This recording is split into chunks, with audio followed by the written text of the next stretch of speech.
ভাইয়ের প্রতি বোনের ভালোবাসা কখনোই কমে না। ছোটবেলায় যে ভাইকে আগলে রাখতো তার সুখের জন্য আজও নীরবে দোয়া করে। কিন্তু সময় বদলায়, সংসার হয়, দায়িত্ব বাড়ে। অনেক সময় বিয়ের পর ভাই ব্যস্ত হয়ে পড়ে তার সংসারে, আর বোনও ব্যস্ত হয়ে পড়ে তার সংসারে। কিন্তু বোনের সেই নীরব ভালোবাসা যেন আড়ালেই থেকে যায়। হ্যালো এভরিওয়ান, আসসালামু আলাইকুম, ওয়েলকাম টু স্মৃতিস ডায়েরি। তো গ্রাম থেকে আজকে ভাই এসেছে বাসায় বেড়াতে, তো ভাবলাম ভাইকে মোমো বানিয়ে খাওয়াই।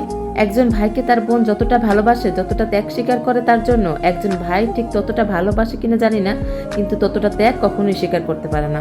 এই যে আমি আমার সংসার সামলিয়ে, বাচ্চা কাচ্চা সামলিয়ে ভাইয়ের পছন্দের মোমো বানিয়ে দিচ্ছি, কিন্তু ভাই এর বিনিময়ে আমার জন্য কি করবে বলুন তো?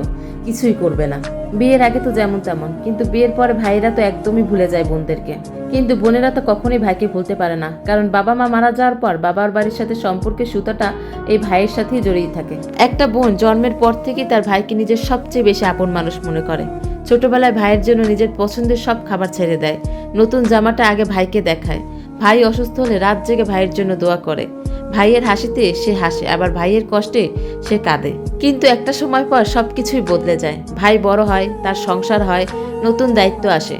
ব্যস্ততার ভিড়ে অনেক সময় সে বুঝতেই পারে না তার জন্য তার বোন আগের মতো এখন অপেক্ষা করে আছে, কখন তার ভাই একটা ফোন দিয়ে তার খোঁজ নেবে, কেমন আছে জিজ্ঞেস করবে। কারণ যেসব মেয়েদের বোন থাকে না, তাদের ভাই হয় একমাত্র ভরসা। আর সেই ভাই যদি তার সাথে সম্পর্ক না রাখে, খোঁজ খবর না রাখে, তাহলে সেই বোনটার কি অবস্থা হয় বলুন তো? বোনেরা কখনো ভাইদের সম্পদ চায় না, দামি কোনো জিনিসপত্র চায় না। তারা শুধু চায় তাদের ভাই যেন তাদেরকে ভুলে না যায়। কারণ বিয়ের পর একজন ভাই হয়তো নতুন একটা পরিবার পায়, কিন্তু একজন বোন তার ভাইকে কখনোই হারাতে চায় না। সে শুধু চায় তাদের সম্পর্কটুকু শুধু বাঁচিয়ে রাখতে। আমি সব ভাইদের উদ্দেশ্যে বলতে চাই, বাবা মায়ের পরে পৃথিবীতে যে মানুষটি নিঃস্বার্থভাবে তোমার ভালো চায়, সে হচ্ছে তোমার বোন। তার অভিমানকে অবহেলা করো না, তার নীরব কান্নাকে দুর্বলতা ভেবো না।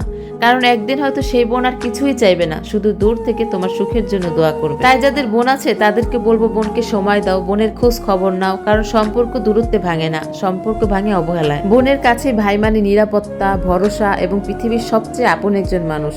ভাইয়ের সুখে সে নিজের সুখ খুঁজে পায়, ভাইয়ের কষ্টে সে নিজেও কাঁদে। কিন্তু জীবনের কোনো এক সময় সেই ভাইয়ের বিয়ে হয়, সংসার হয়, দায়িত্ব বাড়ে, তখন ধীরে ধীরে সেই বোনের খোঁজ খবর নেওয়া কমিয়ে দেয়। কিন্তু একটা বোন কখনোই চায় না ভাই তার সংসার ছেড়ে তাকে সময় দিক।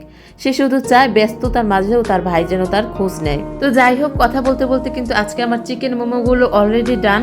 মোমো বানানো কিন্তু অনেক ঝামেলার একটা কাজ, অনেক প্যারা নিতে হয়। তারপর আমি বানিয়ে ফেললাম আমার ভাইয়ের জন্য। তো মাশাল্লাহ মাশাল্লাহ, আমার প্রত্যেকটা মোমো কিন্তু খুব সুন্দরভাবেই কুক হয়েছে, দেখতেও খুব সুন্দর হয়েছে। আসলে কোনো কিছু কষ্ট করে বানানোর পর সেটা যদি পারফেক্টলি তৈরি করা যায়, তাহলে সত্যি কিন্তু মন ভরে যায়। খাওয়ার চাইতে তখন বেশি খুশি লাগে। তো এই তো প্লেটে সার্ভ করে দিচ্ছি আমার ভাইয়ের জন্য চিকেন মোমো। তো কেমন হয়েছে সেটা অবশ্যই সবাই জানাবেন। সবাই ভালো থাকবেন, সুস্থ থাকবেন। দেখা হবে নেক্সট কোনো ভিডিওতে। ধন্যবাদ।